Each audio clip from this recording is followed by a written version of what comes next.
Hello guys, welcome back to Primsoft and today our topic is closures in JavaScript. Closures के बारे में पढ़ेंगे आज हम JavaScript के अंदर क्या होते हैं ये. Basically closure होते क्या हैं. Closure एक ऐसी चीज़ होती है when a function remembers and assigns variables from its outer lexical scope even after the outer function has finished executing. In short देखो ध्यान से सुनो, शॉर्ट फॉर्म है, यहाँ से समझ आ जाएगा आपको. एक फंक्शन है और उसका लेक्सिकल इन्वायरमेंट है, उसको क्लोजर कहते हैं. अब लेक्सिकल इन्वायरमेंट क्या होता है वो आपको बताता हूँ. लेक्सिकल इन्वायरमेंट का मतलब होता है बेसिकली हमारा एक इंटरनल डेटा स्ट्रक्चर जो कि जावास्क्रिप्ट के द्वारा ही बनाया जाता है, जो कि वेरिएबल और फंक्शंस को स्टोर करता है based on where they are written in the code. Lexical मतलब कहाँ पे, मतलब फॉर एग्जांपल आप ये लगा लो किस ऑर्डर में लिखे हुए हैं. मैं आपको दिखाता हूँ. ये जैसे फंक्शन आउटर, फिर फंक्शन इनर है, फिर उसके बाद हमने इनर को कॉल किया हुआ है. अब आप इसके ब्लॉक्स देख सकते हो. छोटे वाला ब्लॉक फंक्शन का इतना कवर हो रहा है, उसके बाद बड़े वाला ब्लॉक यहाँ से लेके यहाँ तक है, नीचे वाले तक. इसके अंदर अब आपको मैं बताता हूँ. देखो अब इसका एक अलग लेक्सिकल इन्वायरमेंट है. इनर वाले का ये दिख रहा है आपको, ये अलग इन्वायरमेंट है. और इसका एक अलग इन्वायरमेंट है, और उसके बाद एक ग्लोबल इन्वायरमेंट है. कॉन्सेंट्रिक सर्कल्स की तरह है ये, समझ रहे हो. एक इनर इन्वायरमेंट इसका, फिर उसके बाद एक आउटर इसका, इतना इन्वायरमेंट है, फिर उसके बाद एक पूरा इन्वायरमेंट है लेक्सिकल. समझ आ गया. अब हम देखते हैं क्लोजर्स को फिर से. क्लोजर में क्या होता है कि क्लोजर हमारा बेसिकली लेक्सिकल इन्वायरमेंट जो है ना हमारा, उसके ऊपर काम करता है कि एक लेक्सिकल स्कोप के अंदर एक लेक्सिकल इन्वायरमेंट और उसका जो फंक्शन है उसको क्लोजर कहते हैं. मैं एग्जांपल से समझाता हूँ, ज़्यादा अच्छे से समझ आएगा. एक हमारे पास फंक्शन है आउटर, जो जिसके ब्लॉक यहाँ से लेके यहाँ तक है, ठीक है. और उसके बाद हमने ये देखा कि इसमें एक फंक्शन है इनर. अब होगा क्या, मैंने एक वेरिएबल काउंट को इधर डिफाइन किया.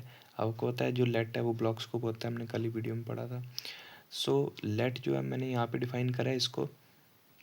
अब क्या होगा, अब इसको मैंने एक बार यहाँ पे डिफाइन कर दिया, और इसके अंदर अब मैंने यहाँ पे आउटर फंक्शन में इनर को रिटर्न करा है. एक नीचे फंक्शन बनाया, इसको फंक्शन रेफरेंस कहते हैं.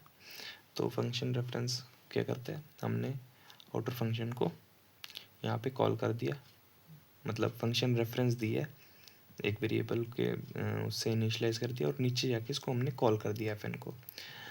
जैसे मैंने एफ एन को कॉल करा तो आना क्या चाहिए, काउंट इक्वल्स टू ज़ीरो. तो ज़ीरो ही प्रिंट होएगा. उसके बाद क्या होगा, नीचे वाला फंक्शन चलेगा, ये उसके अंदर ही आता है इनर, तो इनर चलेगा और ये काउंट को प्रिंट करा देगा. तो ये काउंट को प्रिंट कराएगा, ऊपर प्रिंट नहीं करा. ऊपर तो मैंने प्रिंट कहा ही नहीं था, लेकिन ये फंक्शन अपनी एग्जीक्यूशन कंप्लीट कर चुका है. उसके बाद भी इनर फंक्शन के अंदर जो काउंट है उसमें वैल्यू ज़ीरो आ गई है, और वो ही यहाँ पर प्रिंट हो रहा है. ये किस लिए हो रहा है, ये उस वजह से हो रहा है, जस्ट बिकॉज ऑफ क्लोजर. इसको क्लोजर कहते हैं कि जब एक वेरिएबल या कोई फंक्शन अपनी एग्जीक्यूशन के बाद दूसरे उसके इनर में या फिर उसके स्कोप वाला जो उसके लेक्सिकल स्कोप में जो भी वेरिएबल या फंक्शन है उसमें भी अपना रिमेंबर रखता है वेरिएबल की वैल्यू, उसको हम कहते हैं closure property of JavaScript. Outer execute हुआ और उसने काउंट बना दिया, इनर रिटर्न हुआ, आउटर ने अपनी एग्जीक्यूशन कंप्लीट की. जैसे हमने ये देखा तो इसमें क्या हुआ, इनर ने प्रिंट करा, मतलब ये जो फंक्शन था इनर वाला ये चला इसके बाद, और इसने प्रिंट करा, फिर उसके बाद इनर रिटर्न क्या हुआ, इनर रिटर्न हो गया. इनर फंक्शन नहीं कॉल हुआ, इनर रिटर्न हुआ है, ठीक है.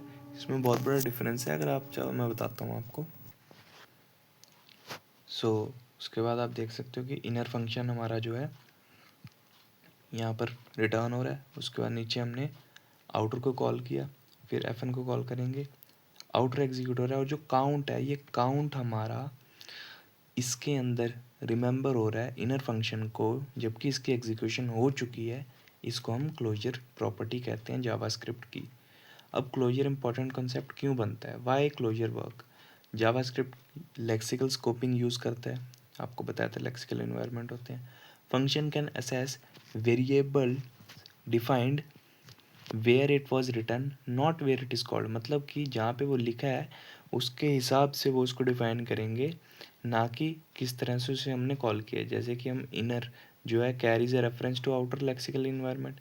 इनर जो फंक्शन था वो आउटर जो था फंक्शन उसके लेक्सिकल इन्वायरमेंट को क्या करता था, रेफरेंस करता था. आप समझ सकते हैं कि एक फंक्शन है पर्सन और वेरिएबल क्या आइटम इन बैकपैक, ये एक नॉर्मल सी एनालॉजी है, इसको ज़्यादा देखने की ज़रूरत नहीं. आप ये देख सकते हैं कि इसके क्या कहते हैं रियल वर्ल्ड यूजेस क्या क्या हैं. तो डाटा प्राइवेसी इनकैप्सुलेशन जावास्क्रिप्ट के अंदर काम आता है ये. उसके अलावा फंक्शन फैक्ट्रीज, उसके अलावा कॉल बैक्स, एसिंक कोड इनमें, और इंटरव्यू फेवरेट की क्लोजर्स विद वेरिएबल और लेट. अगर आप वेरिएबल के साथ अगर क्लोजर्स को कॉल करेंगे और लेट के साथ क्लोजर्स को डिफाइन करेंगे तो क्या फ़र्क होएगा. तो ये देखो भाई, आपको पता है कि जो वेरिएबल होता है वैर, उसका फंक्शनल स्कोप होता है वन शेयर्ड आई रेफरेंस, मतलब आई का जो रेफरेंस है वो एक ही बार आएगा. उसके बाद जो लेट है, लेट के अंदर क्या होता है न्यू ब्लॉक स्कोप, वो ब्लॉक स्कोप होता है आपने पढ़ा ही है, ठीक है. तो उसके अंदर क्या होगा, each loop iteration creates a new block scope, मतलब हर एक लूप जो है हर हर बार जब हम आइट्रेट करेंगे तो नया ब्लॉक स्कोप बना देगी. सो क्लोजर्स और मेमोरी आप यहाँ से समझ सकते हैं कि इंटरव्यू का one line definition, closure is a function that retains access to its lexical scope even after the outer function has returned. ठीक है, रिटेन करता है लेक्सिकल स्कोप को जब even after the outer function has return. So this was all about closure property in JavaScript from my side with one important question and interview ready definition. See you in the next video. Thank you so much.